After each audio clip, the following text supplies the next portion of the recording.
Hey guys, welcome back to my YouTube channel. Let's go. Welcome to my first ever YouTube video this 2024. I want to make this video kasi gusto kong makita ko to palagi sa YouTube ko na ginawa ko tong video na to, and tanda na rin kung ano ba dapat ang gagawin ko this 2024. If gusto mo na mag-start ng YouTube channel, I think you have to watch this video kasi magbibigay ako sa inyo ng mga tips kung ano ba yung mga natutunan ko noong 2023, ngayon i-apply ko na ngayon 2024. Change is coming this 2024 because sobrang nag-evolve lagi dito sa YouTube world, and I wanna focus myself on making more videos dito sa YouTube world kasi for me, medyo alam ko na yung business side ng TikTok world kasi doon ako nag-focus on the past few years, and now I wanna focus on YouTube. So, makikita nyo na ako lagi dito sa YouTube. Haha! Ano ba importante na tong brand evolution na to? I've been vlogging since 2016 and it's been 9 years now na nasa YouTube ako, and gusto ko lang din mag-evolve bilang YouTuber. Kasi pag YouTuber ka, you have to be good at filmmaking, lighting, sounds, storytelling, ano ba yung mga contents na gusto mo ilabas. Sobrang dami mong kailangan i-consider, lalo na kapag mag-isa ka. And I'm happy na meron akong mga basic na alam when it comes to vlogging, and gusto ko pa mag-evolve bilang isang vlogger. Growth is important this 2024. So this year, I wanna level up my skills when it comes to vlogging. So, yun. So, come up with a plan kung paano mo ma-execute yun. Kasi dati, sobrang kalat ng utak ko. As in, sobrang wala akong time management. Kapag meron akong idea na naisip, gagawin ko siya for how many weeks. Tapos after nun, mababurnout ako. Tapos ang tagal ko na namang wala. So, meron siyang endless cycle na ganong nangyayari. So, that's why I wanna organize myself bilang content creator, and importante pa din yung mental health natin at the same time, kailangan nating pangalagaan siya. Step 1 is, alamin mo kung ano yung mga mali na ginawa mo from your past. Kasi yun naman yung importante. Kailangan mong malaman kung ano yung mga dapat mong i-improve sa mga videos mo. For example, thumbnail. Paano mo nakikita yung mga ibang YouTubers na ang ganda, appetizing ng mga thumbnails nila? Kasi yun naman talaga yung una mo nakikita, diba? Paano mo gagawin yung font? Ano ba yung niche mo? Ano ba yung personality mo na nandun sa thumbnail? And make it fun. Next is, paano mo magagawa yung mga videos mo na entertaining na matatapos nila yung video? Kasi, monetize mo rin yung video kapag tinapos nila yung video. That's why, paano mo siya gagawing entertaining? Dapat, una pa lang, entertaining na siya and mapapanood nila yung buong video. You have to consider that. And lastly, yung copyright. Usapang music, kailangan hindi ka ma-copyright, kailangan meron kang subscription. Yan, yung kailangan mo consider when it comes to vlogging. And of course, yung mga equipments mo, dadating na yan, kung ano ba yung mga gusto mong camera na gamitin. Lastly, pinaka-importante sa akin is, you have to accept your mistakes and failures para malaman mo kung ano yung room for improvement mo na magagawa mo in the future. Diba?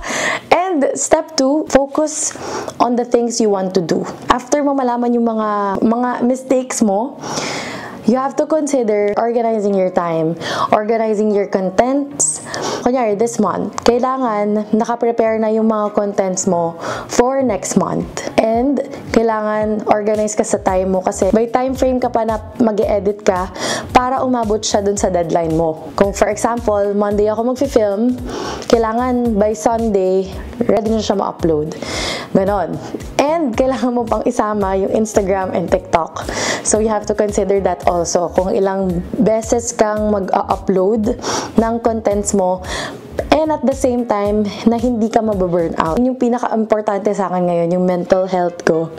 Kaya, sobrang happy ko na, dude, I'm super happy na I'm thriving right now kasi I'm organizing my time now.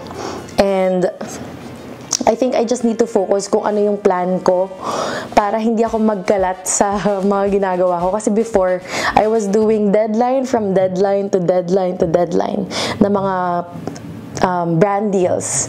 And dun ako na burn out kasi of course you always have to give you 100% sa mga ganong klaseng brand deals, but at the same time nababurn out ka. So you have to consider that. So organize your schedule, plan ahead para hindi ka nasa-stress.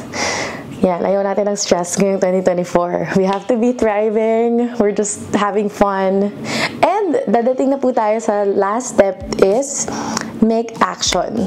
Sobrang lala nitong topic na tong. Sobrang lala nitong word na to na make action kasi for me personally, I don't know if it comes with age, pero tamaan ako ng katamaran. Kaya ng mga kailangan mong tanggalin na traits para maging masipag kang YouTuber or vlogger. Yung anxiety mo kapag nag-film ka in public, girl, at the end of the day, hindi ka nila kilala. And kung tingin nila, may mga looks sila na binibigay sa'yo na parang ano ba to? Sino ba tong babaeng to? Bakit siya nagfi-film? Parang, my God, who are you? Or parang, hindi ka naman sikat, ba't nagva-vlog ka? May mga ganun mga looks talaga na hindi mo talaga may iiwasan.